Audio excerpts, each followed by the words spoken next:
Hi, thanks for joining me today. I'm going to be doing a geode diptych using these 10 by 10 boards that I bought from Michael's. They've been primed with acrylic paint and taped on the back. I just have them sitting on some little condiment cups and I've leveled them as much as possible. I made these little crystal clusters with some molds that I purchased off of Amazon, and I'm going to be trying to keep both pieces kind of symmetrically even. It's going to be rather difficult, I think, but I'll do my best. This is the first time I've ever done two pieces together. So I'm just taking my cute little glue gun and I'm going to glue the crystals onto the board.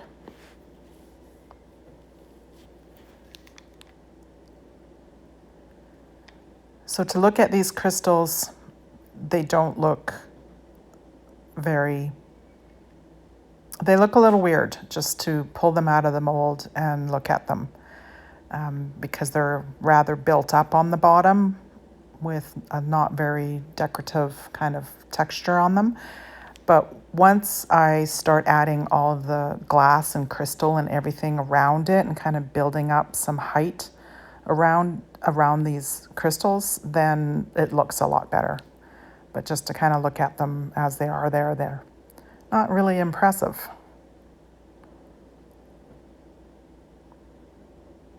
And this is I'm just showing you one of the molds that I used. The set comes in a set of 7, so there's 7 various crystal molds that I used. So I've outlined where I want my gold to go, and I also painted my far corners, like my upper corners, purple because I want to make sure that it's just a visual for me to map out kind of the basic design, and then to remind myself that I want dark purple on the corners. Because I kind of get going on piece by piece, and it takes several days, and then if I put it aside and work on something else, I kind of tend to forget what was the plan for this. So I make myself a little visual. Sometimes I draw a design, sometimes I take notes. It kind of depends on how spontaneously I'm putting something together. So here I'm just pouring on some little bits of quartz. This is just clear quartz, little tumbled clear quartz. I had already added crushed fire glass from Amazon, as well as mixed in a little bit of the acrylic crystals that you can buy from Michael's. I think they're Ashland brand. They just come in that plastic jar.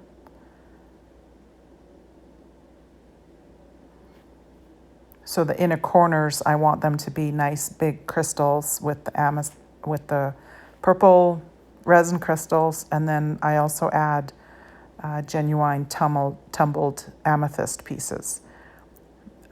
They're small pieces. They're probably only about 1/4 of an inch or so, and I think I forget to either record that when I put them down or deleted it or something, but when you see them at the I think I did that with my pink one too, my pink quartz. Forget to add, record adding the actual gemstones. So I take my resin and I just make a really thin stream of resin dropped from a stick. And I kind of just go back and forth in a crisscross pattern just to get everything kind of stuck together.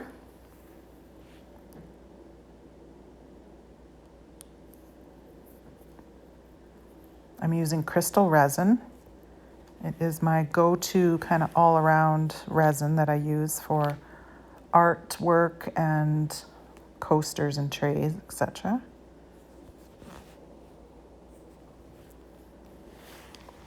So between those 2 gold lines kind of at the top, I'm going to be doing the crystal sand.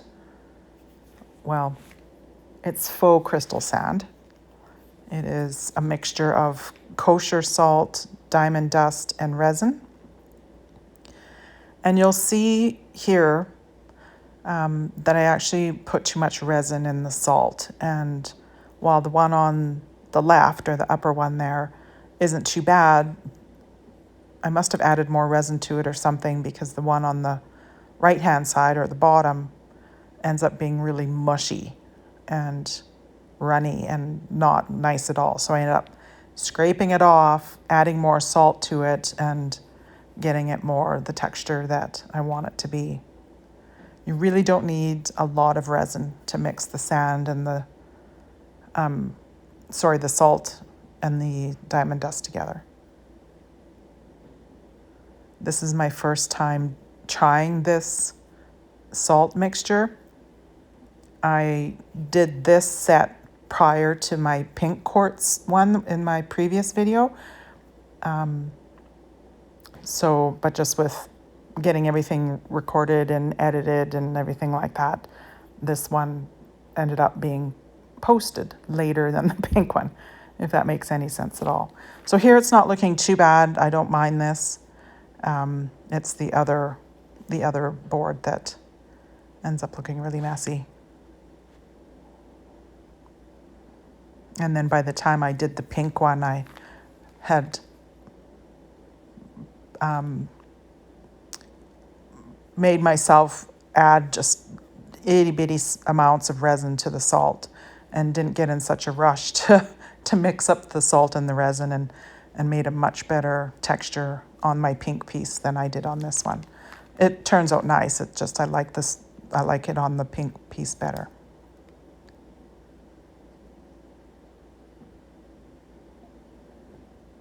So I've seen some TikTok videos and videos on Instagram where some artists mix this up more in a bowl or in a plastic container, and then use their hands and sprinkle it on, rather than using a stick like what I'm doing here. And that might work better. I might try that on my next piece to see if it is easier to do, or if it ends up looking better in the long run. So I do kind of edit out and fast forward where I scrape this off and add on a different layer of the salt, just for time's sake. A geode video could really be hours and hours long if it wasn't sped up and cut out and edited. And you can see there just how kind of mushy and yucky it is. Luckily, it picked up really easy.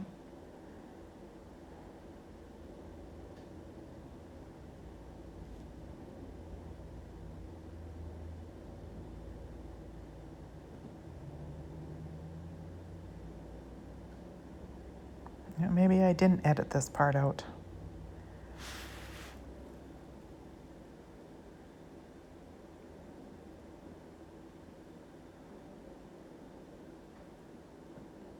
My apologies, I thought I edited out this part, so you get to sit here and watch me reapply.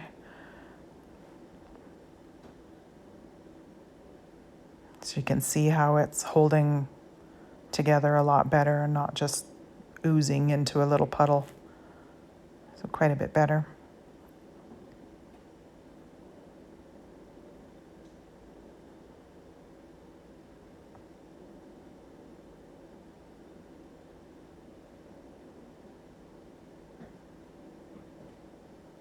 I really like the salt look. I think it's really pretty, especially adding in some glitter or diamond dust or both. I've seen where people add white sand as well, like sand and salt and whatever sparkly stuff they want to use. So I might try that as well.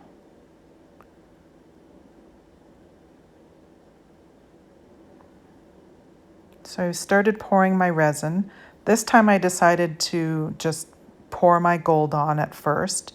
This is Color Passion's Luxury Gold. So it's a really metallic looking gold. It doesn't have any like granular bits that look like glitter. It's quite like a smooth gold. No really glittery effect to it, more of a metallic look to it.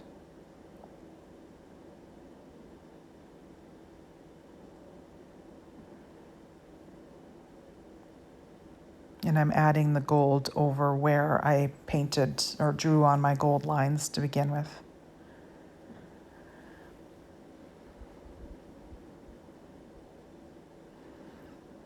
And here I'm adding resin that is tinted with Cast and Craft white resin dye. And I made it quite opaque. I added quite a few drops of the Cast and Craft because I wanted the white to be quite,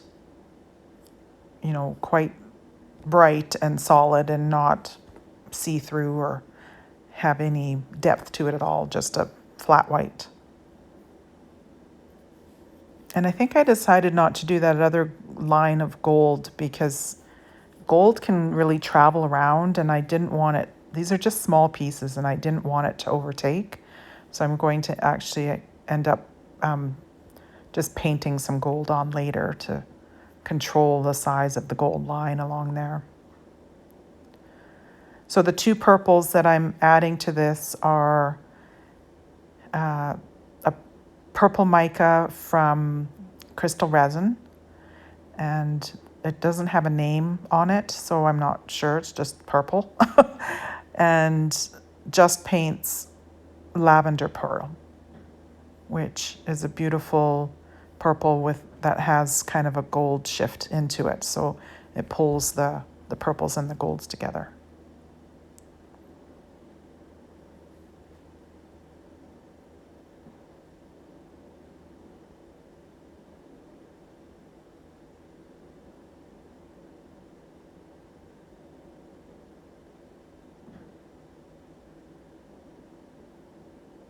I haven't done so many geodes that I've decided whether I prefer the really crisp lines of color definition or if I like more of the blended look. I'm in love with the pink piece that I did on my previous video and how it blended. But I also like when I see other people do pieces that have the nice crisp lines of color. I believe that takes a lot more patience because you have to really pour carefully or let your resin set up a little bit more so it's not quite as fluid. Here I decided to do a second layer on this set because I want some more depth between the colors. I did mix up white again, but I didn't mix it I didn't put as much dye in it, so it's a little bit more transparent because I want some of those purples to kind of show up underneath the transparent white so that it adds a little bit of depth and it looks like there's some purple behind the white, which turned out pretty good. I don't have very good symmetry between these two pieces, but for a first go, I mean, that's to be expected. It's not going to be perfect, and everything is practice anyways, right?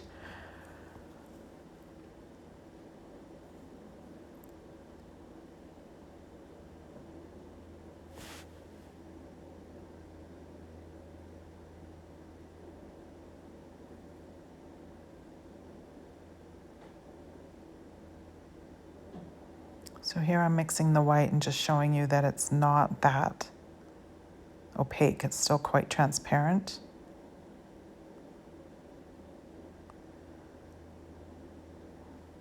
And I pour it over that gold line. Some of the gold peeks through, but is not quite as, glaringly obvious. And I'll tie that together later when I go back and paint the gold lines back on.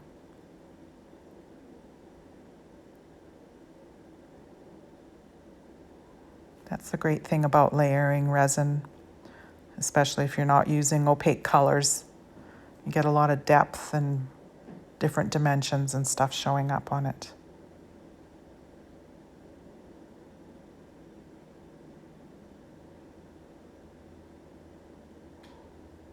And personally, I think it's a little bit harder to work on smaller pieces than it is on bigger pieces. Now, as a side, I haven't done a really big piece, but I think it's harder to be precise on a smaller piece. Or maybe you have to be more precise on a smaller piece. I'm not sure, but I find it a little harder to get exactly what I'm looking for. Maybe I'll have to try a bigger piece and put that theory to the test. I'm kind of just guessing at this point.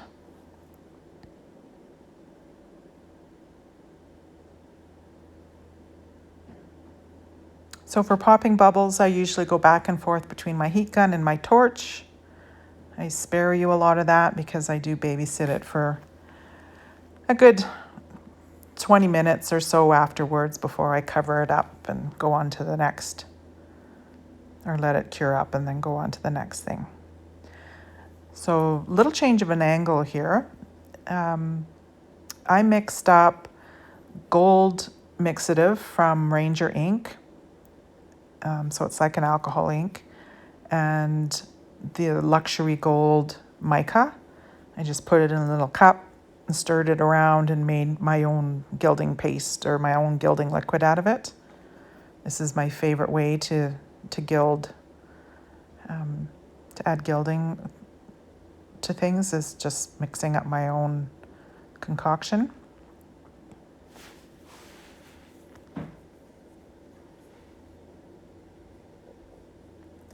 And then when I'm done with the paintbrush, I can just rinse it off in a little bit of alcohol and put it aside for the next time.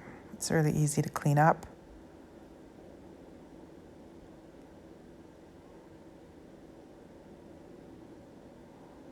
And you can make whatever color you want doing it this way.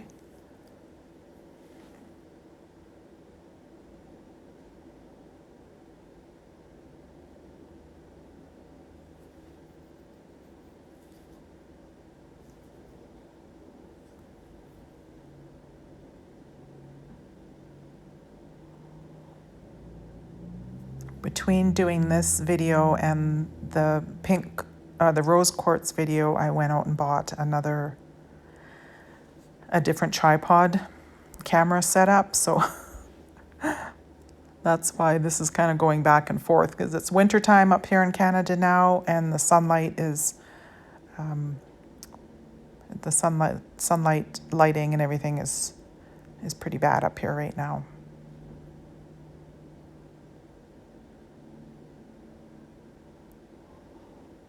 So this is just a pen that came in a set that was gifted to me. Not quite sure what the brand name is, but I can have a look and add it into the description.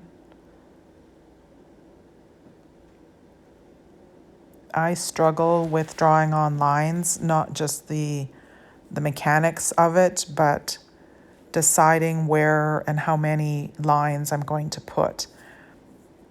I don't particularly care for too many, but then when I only put a few on, I come back and I look at it and I wonder if I've done enough.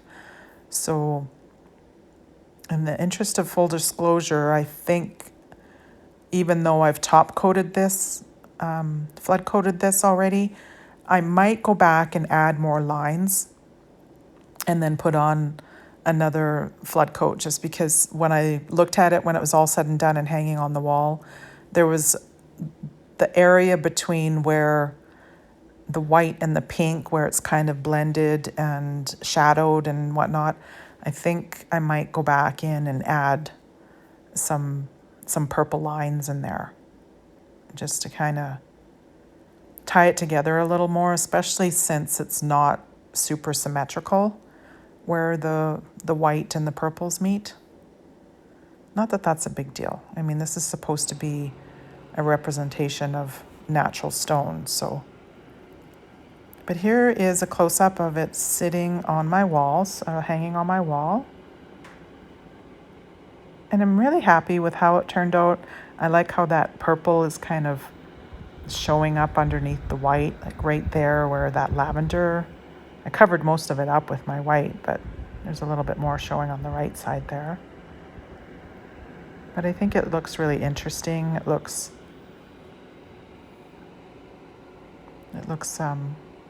deep, like it's got some depth to it. Thank you so much for joining me and watching my geode diptych video. I hope you enjoyed it. Please hit the like button and subscribe to my channel. See you next time.